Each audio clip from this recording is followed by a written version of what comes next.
বাইনারিতে এক আর এক যোগ করলে 10 হয়, এটা আমরা অনেকেই জানি। কিন্তু এক আর এক যোগ করলে কেন 10 হয় সেটা আমরা অনেকেই জানি না। যারা জানো না তাদের জন্য এই ভিডিওটি। এবার দেখো, আমরা জানি বাইনারিতে আমরা দুইটা সংখ্যা ব্যবহার করতে পারি 0 থেকে 1 পর্যন্ত। এই জন্য বাইনারির বেস বা ভিত্তি হচ্ছে 2। 0 থেকে 1 এর বাইরে বাইনারিতে কোনো সংখ্যা আমরা লিখতে পারি না। এবার দেখো, এক আর এক যোগ করলে কিভাবে 10 হয়। এক আর এক যোগ করলে নরমালি কত হয়? 2 হয়। কিন্তু বাইনারিতে কি আমরা 2 লিখতে পারি? বাইনারিতে আমরা 2 লিখতে পারি না। যখন কোন একটা সংখ্যা পদ্ধতিতে আমরা ওই সংখ্যাটা লিখতে পারবো না, তখন তার বেস থেকে বিয়োগ করব। তাহলে বাইনারির বেস বা ভিত্তি কত? বাইনারির বেস বা ভিত্তি হচ্ছে 2। তাহলে আমরা যদি 2 থেকে 2 বিয়োগ করি তাহলে কত থাকবে? 0। লিখলাম হচ্ছে 0। আর বিয়োগ কতবার করেছি? বিয়োগ করেছি একবার, এই জন্য হাতে আছে কত? 1। এই জন্য 1 এইখানে নেমে যাবে। এই জন্য আমরা বলি বাইনারিতে এক আর এক যোগ করলে 10 হয়। এবার আসো, আমরা 3টা 1 যোগ করলে কত হয় সেটা আমরা একটু জানার চেষ্টা করি। 3টা 1 যোগ করলে কত হয়? আমরা জানি 3টা 1 যোগ করলে কত হয়? 3 হয়।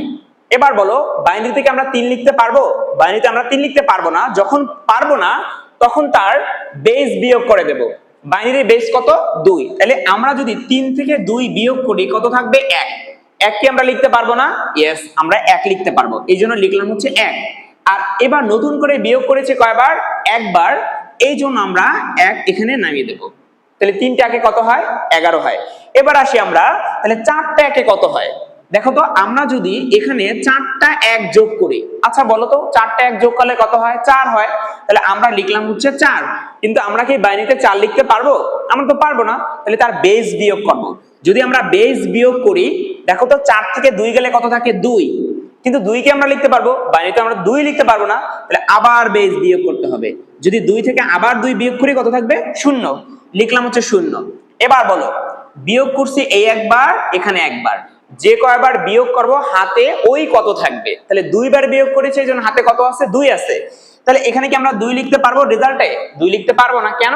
কারণ বাইনারিতে আমরা 0 এবং 1 এর বাইরে কোনো সংখ্যাই লিখতে পারি না। এই জন্য 2 থেকে আবার তার বেস বিয়োগ করতে হবে। তাহলে 2 থেকে 2 গেলে কত থাকে? 0। এই জন্য লিখলাম হচ্ছে 0। নতুন করে বিয়োগ করেছি কয়বার? একবার। এই জন্য 1 নেমে গেছে। আশা করি তোমরা এবার বুঝতে পেরেছো কেন এক আর এক যোগ করলে 10 হয়, 3টা 1 11 হয় এবং 4টা 1 কেন 100 হয়।